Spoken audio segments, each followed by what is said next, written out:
Nu, arī kāda pavisam vienkārša rota, nosauksim Zalktis.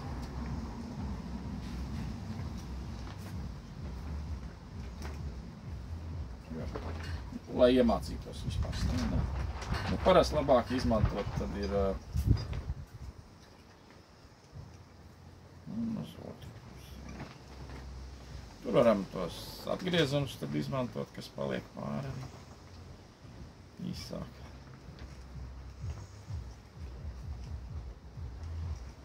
Nu, tikpat kā gredzens, jā, bet, nu. Pēc tā tabulām arī skatāmies. Nu šeit tā, kādu gribam, jā. Tuvāk, tālāk, Zalktis tāds. Tad nākamo, nu, gredzens tāpat līdzīgi.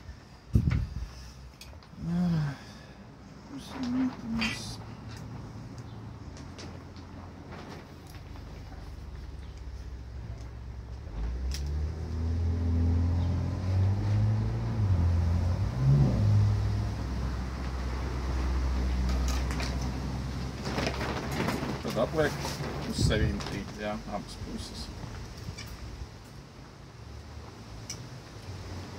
Te ir tā sākuma tā vajag uzmanīgi saspiest, lai mazāk tas vidus ir. Tā ar roku lokam, jā, tā nofiksējam.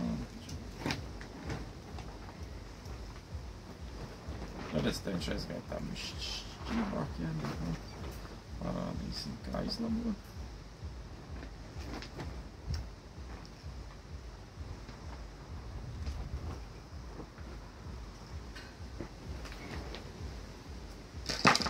Tālāk varam ar rokām arī.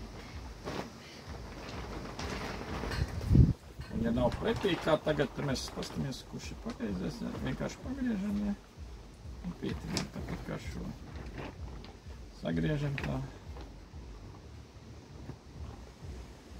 Un viss gredzens, piemēram, arī gatavs.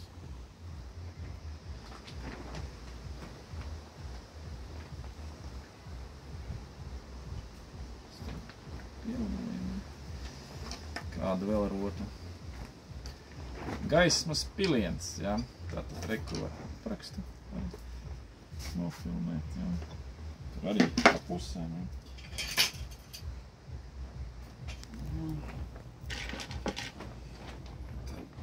Ņemam pa pusēm.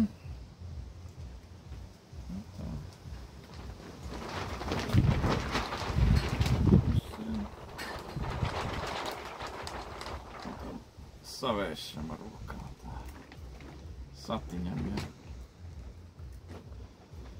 Un tad varam izvēlēties tur uz iekšu vai āru to versiju. Tīt uz iekšu. Tad iznāks tur, piemēram, tāds. Vai uz āru, piemēram.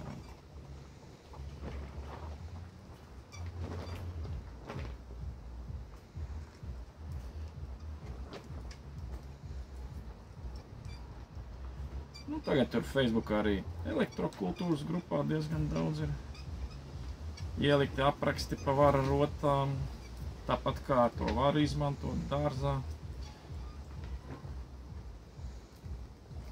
Tāpat veselībai tur ir bijuši ar raksti tieši pa varu kā tādu.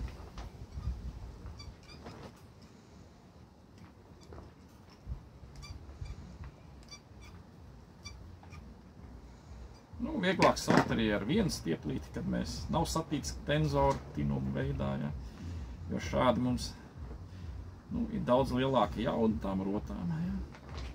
Bet vieglāk iemācīties tur ir, jo šeit jau tā diezgan cietas mums jau paliek elastīgākas. Tad tas viņas ļoti ilgi kalpos, tad, ja? Gaismas piliens gatavs.